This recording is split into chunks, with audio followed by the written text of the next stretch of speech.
menjelaskan tentang tata surya. Setelah kita bahas yang lalu, kita akan lanjutkan bab terakhir ini tentang tata surya. Selamat belajar dan semoga terus tekun belajar walaupun keadaan tidak memungkinkan kita bertemu. Bila yang akan tetap belajar dengan sebaik-baiknya. Nah, apa saja yang akan kita pelajari di dalam tata surya ini? Mari kita lihat pada tujuan pembelajaran. Tujuan pembelajaran yaitu menjelaskan teori asal-usul tata surya. Yang kedua, mendeskripsikan karakteristik anggota tata surya. Tiga, mendeskripsikan karakteristik bumi. Yang keempat, mendeskripsikan bulan sebagai satelit bumi. Yang kelima, menjelaskan gerhana matahari dan gerhana bulan. Asal-usul tata surya, ada beberapa teori mengenai asal-usul tata surya ini. Beberapa ahli menyatakan hal yang berbeda-beda tentang asal-usul terjadinya tata surya. Yang pertama, Immanuel Kant menyatakan bahwa tata surya terbentuk dari suatu zat utama yang memenuhi ruang angkasa. Adanya gaya tarik-menarik antara sesama partikel berkondensasi secara terpisah. Proses ini terus berlangsung sehingga terbentuk simpul-simpul. Simpul-simpul tersebut mengelompok dan membesar menjadi matahari. Partikel lain mengitari matahari dengan gaya tarik masing-masing sehingga terbentuklah planet-planet. Nah, ini teori dari Immanuel Kant, ya. Jadi simpul-simpul itu mengumpul jadi matahari, kemudian partikel yang lain yang lebih kecil mengelilingi matahari, kemudian terbentuk planet-planet yang lebih kecil dari matahari.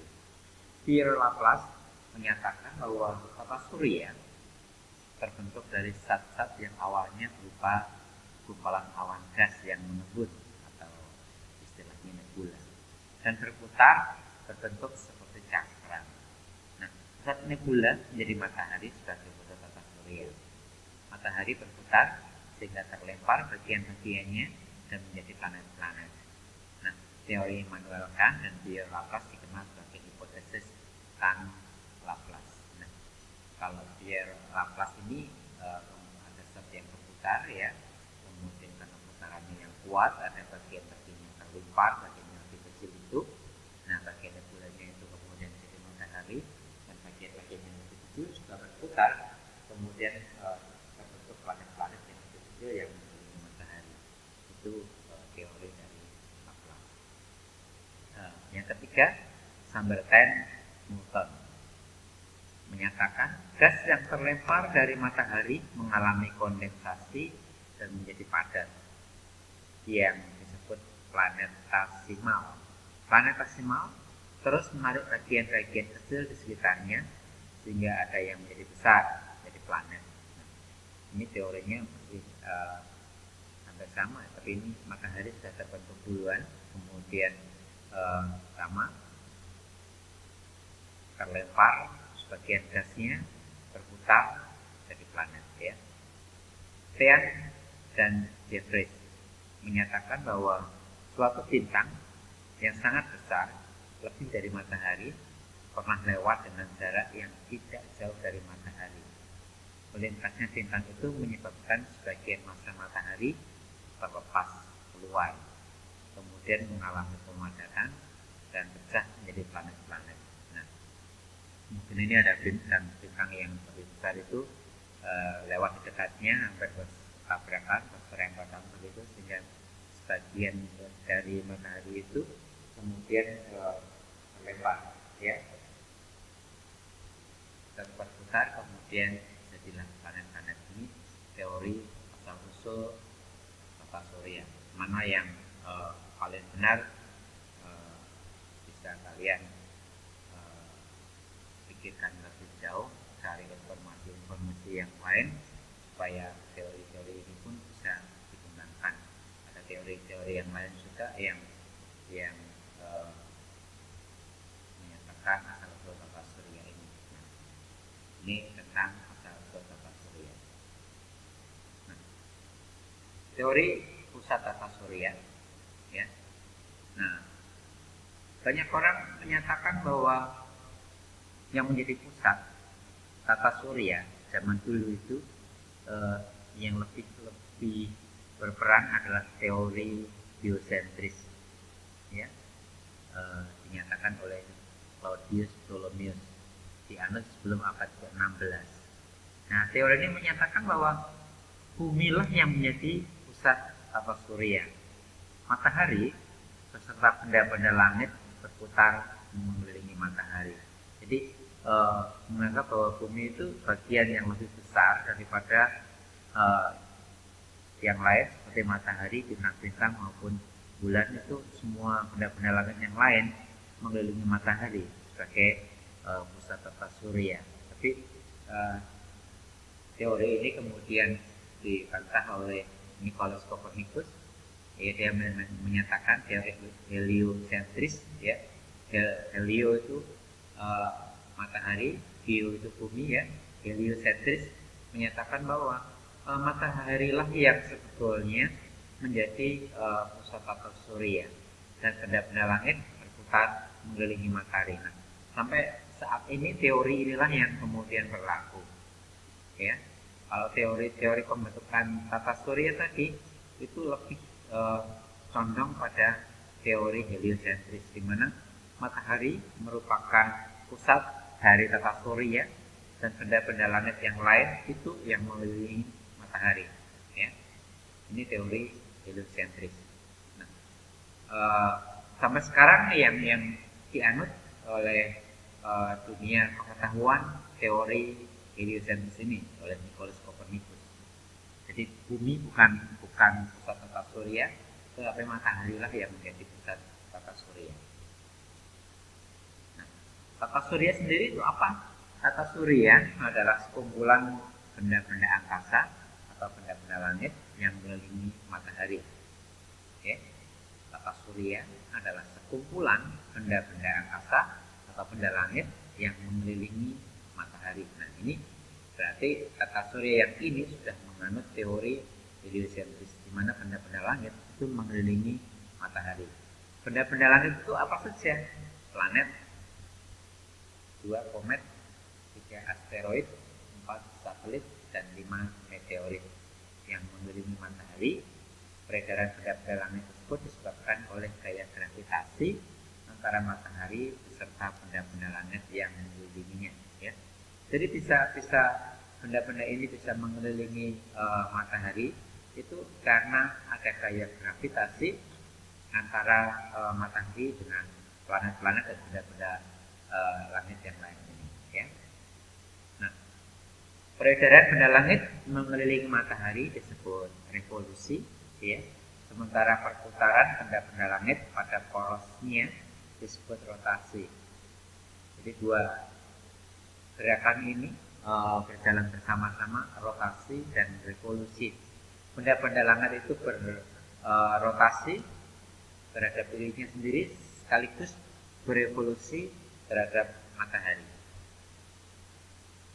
Planet adalah benda langit yang tidak menghasilkan cahaya sendiri, tetapi memantulkan cahaya dari matahari, ya.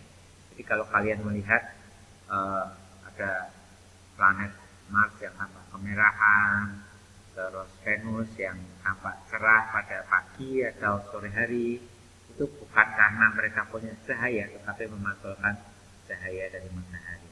Nah, planet itu mempunyai beberapa syarat supaya dia bisa disebut planet, ya. Yang pertama, mengorbit pada bintang atau sisa bintang atau bintang mati, gitu, ya. Nah, matahari itu termasuk bintang, dia mengeluarkan cahaya sendiri, dan planet itu mengelilingi matahari, mengelilingi bintang ini. Yang kedua, memiliki massa yang cukup untuk membentuk gravitasi mandiri agar dapat mempertahankan bentuknya pada keadaan setimbang atau mendekati bulan, ya. Bentuknya tetap tidak berubah-ubah, ya. Yang ketiga, tidak cukup kuat untuk memulai reaksi fusi pada intinya. Nah, pada reaksi fusi itu reaksi yang terjadi pada matahari sehingga kemudian terjadi panas yang sangat kuat itu, ya. Kemudian yang keempat, orbitnya tidak bertumpang tindih dengan orbit benda angkasa yang lain ya. Jadi tiap-tiap planet itu memiliki orbit-orbit sendiri yang tidak bertumpuk dengan benda langit yang lain. Karena kalau bertumpuk kemungkinan dia akan bertabrakan dengan benda langit yang lain. Nah, urutan planet yang mengelilingi matahari itu mulai yang terdekat: Merkurius, Venus, Bumi, Mars, Jupiter, Saturnus, Uranus, dan Neptunus. Nah, dulu ada planet yang ke-9, Pluto, tetapi para ahli menyatakan bahwa Pluto tidak termasuk planet terdegradasi dari planet karena dia syarat yang kedua ini yang dia tidak memiliki memiliki massa yang cukup membentuk gravitasi mandiri akan mempertahankan bentuknya pada keadaan yang setimbang ya. Massanya itu berubah-ubah karena diperkirakan dari materi yang menyusunnya. Pluto itu tersusun dari gas, tidak tersusun dari benda padat, sehingga tidak dapat memenuhi syarat yang kedua ini, sehingga kemudian Pluto dikeluarkan dari planet-planet, sehingga tidak lagi masuk di dalam urutan planet yang mengelilingi matahari begitu ya. Nah, planet beredar mengelilingi matahari melalui jalur tertentu yang disebut garis edar atau kita mengenalnya sebagai orbit ya. Nah, garis edar atau orbit planet mengelilingi matahari itu bentuknya elips ya. Elips itu bulat telur ya, jadi tidak bulat penuh begitu, tetapi agak ojong seperti kalau saya bayangkan telur itu. Nah, kayak gitulah yang bentuk elips pada orbit planet-planet di dalam mengelilingi matahari. Nah, karena orbit planet berbentuk elips, maka planet kadang-kadang dekat dan kadang-kadang jauh dari matahari ya. Tidak persis di tengahnya, matahari itu tidak persis di tengah orbitnya, tapi dia kadang-kadang kadang jauh, kadang dekat. Nah, kalau yang perihelium itu titik terdekat planet ke matahari, sedangkan aphelium itu titik terjauh dari matahari. Jadi kalau seperti ini ya misalnya, nah ini bentuknya yang elips seperti ini. Nah, ini kadang-kadang dekat, kadang jauh seperti ini. Nah, sehingga ada sekelompokan jadi dua ini, perihelium dan aphelium ya. Kemudian ditinjau dari letak terhadap garis edar bumi, planet dikelompokkan menjadi dua, yaitu planet dalam dan planet luar. Planet dalam sebelum bumi dan planet luar itu setelah bumi ya. Planet dalam Merkurius, Venus, planet luar itu Mars, Jupiter, Saturnus, Uranus, dan Neptunus. Tapi ada penggolongan planet dalam dan planet luar ini. Penggolongan itu berdasarkan pada asteroid ya.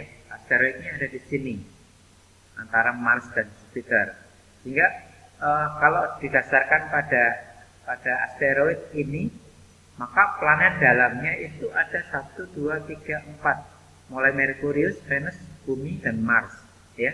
Planet luarnya mulai dari Jupiter, Saturnus, Uranus, dan Neptunus. Nah, ini kadang-kadang yang membingungkan kita, mana yang termasuk planet dalam dan planet luar. Maka tergantung pada dia pengelompokannya berdasarkan apa, terhadap garis edar bumi kah atau terhadap asteroid ini ya.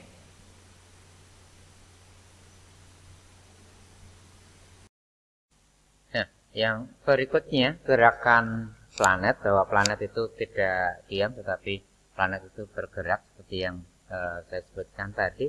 Ada dua gerakan pada planet, yaitu rotasi dan revolusi ya. Apa perbedaan antara revolusi dan rotasi ini? Rotasi perputaran planet pada sumbunya ya, perputaran planet pada sumbunya. Mungkin perputaran pada sumbunya itu misalnya pada roda sepeda itu dia berputar pada asnya, itu yang disebut dengan bayangannya seperti gerak rotasi, itu gerak pada sumbunya. Yang kedua adalah revolusi, peredaran planet mengelilingi matahari.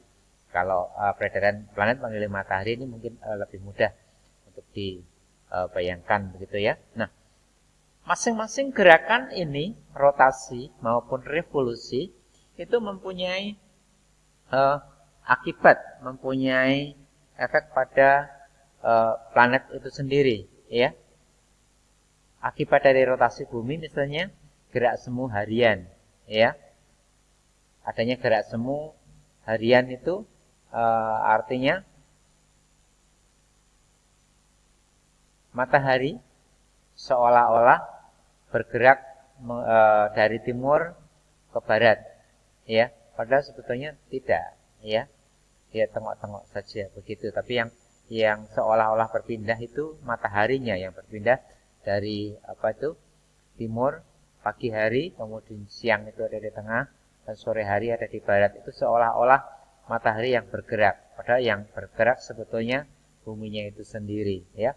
Sama seperti ketika kalian naik kereta api atau naik bis, maka pohon-pohon yang ada di pinggir jalan itu seolah-olah berlari begitu ya, berlari menjauhi kita dari yang dekat itu, kemudian seolah-olah tertinggal begitu. Nah, itu sama dengan adanya gerak rotasi matahari yang mengakibatkan gerak semu ya, gerak semu bukan semua ya, gerak semu harian ya. Kemudian pergantian siang dan malam ya, itu juga akibat dari rotasi bumi. Hari ini di tempat ini saat ini pagi, kemudian nanti siang, kemudian jadi malam, itu semuanya karena rotasi bumi. Perbedaan waktu ini maksudnya adalah kalau sekarang ini di Kudus jam 7, maka di Bali itu jam 8, di Papua jam 9. Ya, ada perbedaan waktu di tiap-tiap tempat berdasarkan garis bujurnya, di mana setiap 15 derajat itu dia berselisih 1 jam. Ya. Nah, kenapa Indonesia memiliki 3 bagian waktu? Karena Indonesia itu terletak di dalam garis bujur itu sekitar 46, sehingga dia terbagi dalam 3 wilayah pembagian waktu, begitu ya. Kemudian pemilakan arah mata angin di khatulistiwa. Yang kelima, pemepatan bumi pada kutubnya. Tepat itu agak datar pada kedua kutubnya, sehingga bumi itu tidak bulat penuh seperti bola basket, bola voli gitu, enggak. Tapi pada kedua ujungnya, pada kedua kutubnya itu agak-agak rata begitu, tidak melengkung ya. Itu disebut dengan pepat pada kedua kutubnya. Ini akibat dari rotasi bumi ya. Berikutnya, nah, bumi sebagai planet itu bentuknya bulat tapi pepat pada kedua ujungnya dan menggelembung di khatulistiwanya. Di sini ini menggelembung pada khatulistiwanya di sini. Kemudian pepat, nah ini agak datar pada kedua kutub-kutubnya di sini ya. Nah, bukti bumi bulat, pemotretan bumi dari luar angkasa. Nah, kayak gini hasil pemotretannya. Apakah kalian mau bilang bahwa ini datar? Kan tidak mungkin. Ini jelas bentuk bumi itu bulat ya. 2, terbit dan terbenamnya matahari ya. Kalau matahari bumi itu datar, maka dia tidak bisa dari timur kemudian tenggelam di barat, munculnya lagi di timur, itu enggak. Tapi kalau bentuknya datar, maka muncul di timur terus sampai sore ke barat, dia harus ada proses kembali ke timur lagi ya, yang ke atas juga. Nah, selama ini kan kita tidak pernah melihat matahari dari barat kemudian balik ke timur gitu kan, enggak ya. Semua itu terjadi karena ini bentuk bumi bulat, sehingga dia muter begitu, maka dia akan balik dari tempat semula tanpa harus kembali lagi ya. Nah, perjalanan ke satu arah akan kembali ke tempat semula ya. Jadi kalau sekarang sih dibuktikan dengan pesawat terbang yang terbang terus-menerus begitu dari Jakarta misalnya, dia lurus terus gitu, maka dia nanti akan balik lagi ke Jakarta lagi tanpa dia harus berbalik arah begitu. Itu karena buminya bulat itu ya. adanya pelangi yang melengkung. Nah, pelangi yang melengkung itu karena pembiasanya yang melengkung dari sinar matahari yang dibiaskan itu, kemudian terjadilah yang seperti ini. Matahari tidak pelangi tidak datar semuanya, tidak seperti itu kan, dia mengikuti bentuk dari bumi ini, ya. Yang ini agak susah ini. Di bagian atas kapal yang menuju pantai akan terlihat lebih dulu. Nah, ini susah kalau kalian bayangkan kalian ada di pantai begitu, kalian melihat kapal yang datang, itu biasanya sudah sulit untuk dilihat bagian atasnya karena ini memerlukan jarak yang sangat jauh untuk bisa terlihat seperti itu, ya. Memerlukan alat bantu teleskop sehingga bisa melihat hal yang seperti ini, ya. Nah, revolusi bumi. Nah, revolusi bumi, perputaran bumi pada mengelilingi matahari, ya. Itu yang disebut dengan revolusi. Nah, waktunya 365 seperempat hari, ya. Nah, yang seperempat hari ini dikumpulkan dalam 4 hari jadi 1 hari, jadi 366 itu pada tahun Kabisat. Dan Kabisat ini habis dibagi 4, ya. Dia akan habis kalau dibagi 4 tahun Kabisat ini. Nah, akibat dari revolusi bumi yang pertama, terjadi perubahan lamanya siang dan malam. Maksudnya apa? Siang dan malam di Khatulistiwa itu beda dengan lamanya siang dan malam di daerah kutub utara maupun selatan, ya. Di kutub utara dan selatan tergantung. Kalau dia pas musim panas di kutub utara, maka waktu malamnya lebih sedikit, ya. Sedangkan di musim dingin, di bagian selatan yang musim dingin, itu waktu malamnya lebih panjang dibanding waktu siangnya, ya. Sehingga di musim puasa seperti ini ada yang waktu siangnya itu sampai 18 jam. Maka mereka harus berpuasa selama 18 jam itu. Nah, kalau yang pas berpuasa di pas musim panas itu ya enak, dia waktu siangnya lebih sedikit, ya. Dan puasa itu dilakukan oleh umat Islam pada waktu siang aja, sehingga pada waktu malam tidak dibatasi untuk yang berpuasa itu, ya. Ini. Nah, yang kedua, adanya gerak semu tahunan matahari. Gerak semu tahunan, gerak semu, ya. Bukan gerak semua, gerak semu tahunan matahari. Gerak ini terjadi akibat revolusi bumi dengan sumbu rotasi yang miring. Nah, kayak begini nih. Jadi maksudnya seperti ini. Sehingga kemudian kalau dilihat dari garis khatulistiwa, garis khatulistiwanya seperti ini, maka bumi itu terlihat, nah, di sini terlihat dia ada di atas, ya. Ini di khatulistiwa, ini di bawah. Nah, gerak ini yang kemudian mengakibatkan 4 musim ini, ya. Pergantian musim belahan bumi utara dan selatan, ya, di sini. Ya, kalau pas bumi ada di atas seperti ini, maka yang atas ini kutub utara musim panas, yang kutub selatan musim dingin. Tapi kalau pas seperti di sini, ya, maka di sini kutub selatan musim panas, yang utara musim dingin seperti itu, ya. Nah, kalau dilihat ini yang mana lebih dekat, ya. Kalau ini lebih dekatnya matahari lebih dekat di kutub utara. Jadi kalau yang di sini matahari lebih dekat dengan kutub selatan. Nah, kalau di sini pasti khatulistiwanya, gitu, ya. Gerakan bulan. Nah, bulan merupakan satelit bumi. Dia punya 3 gerakan sekaligus. Rotasi, perputaran bumi pada porosnya, revolusi, bulan mengelilingi bumi, dan bersama-sama dengan bumi dia berevolusi mengelilingi matahari. Jadi bulan punya 3 gerakan, rotasi, revolusi terhadap bumi, dan bersama-sama dengan bumi berevolusi terhadap matahari, ya. Periode rotasi dan periode revolusi bulan ternyata sama, ya.